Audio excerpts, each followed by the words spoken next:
Bonjour, je vais vous présenter le vélo électrique pliant à cardan. Première chose importante, ici un enjambement bas, ce qui va permettre de passer facilement la jambe au-dessus du vélo et ce qui va permettre aussi à l'arrêt d'avoir beaucoup de souplesse au niveau du vélo et d'éviter la chute. Au niveau de l'assistance électrique, vous avez un moteur qui est dans la roue avant.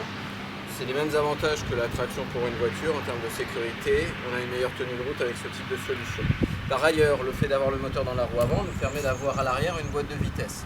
La boîte de vitesse, c'est un changement de vitesse qui permet de changer ses vitesses quand on roule, comme sur un dérailleur classique, mais aussi quand on s'arrête. Quand on s'arrête, on peut, comme en voiture, repasser la première vitesse pour redémarrer facilement.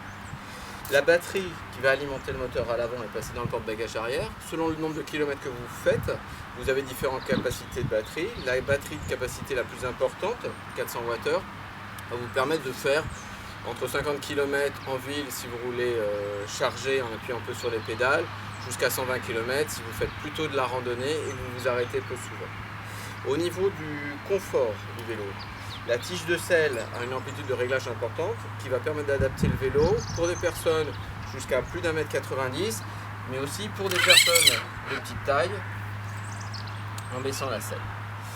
Le guidon est lui aussi réglable en hauteur. Voilà. Tac.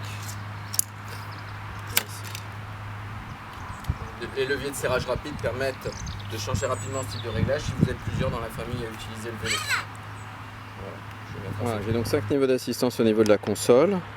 Je peux mettre au niveau 0, je roule assistance coupée. Et à n'importe quel moment, je peux mettre en marche assistance. J'ai les niveaux 1, 2, 3, 4, 5.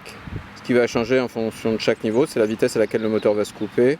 Idéalement, je règle la vitesse de coupure du moteur juste en dessous de ma vitesse de confort qui me permet de faire un grand nombre de kilomètres sans être fatigué sur le plat quand j'ai pas de vent de face. Voilà, ici j'ai une pente à 15%.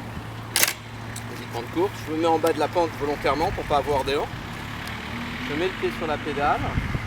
Je me suis mis en première sur la plus petite vitesse. Voilà. Et sans aucun effort,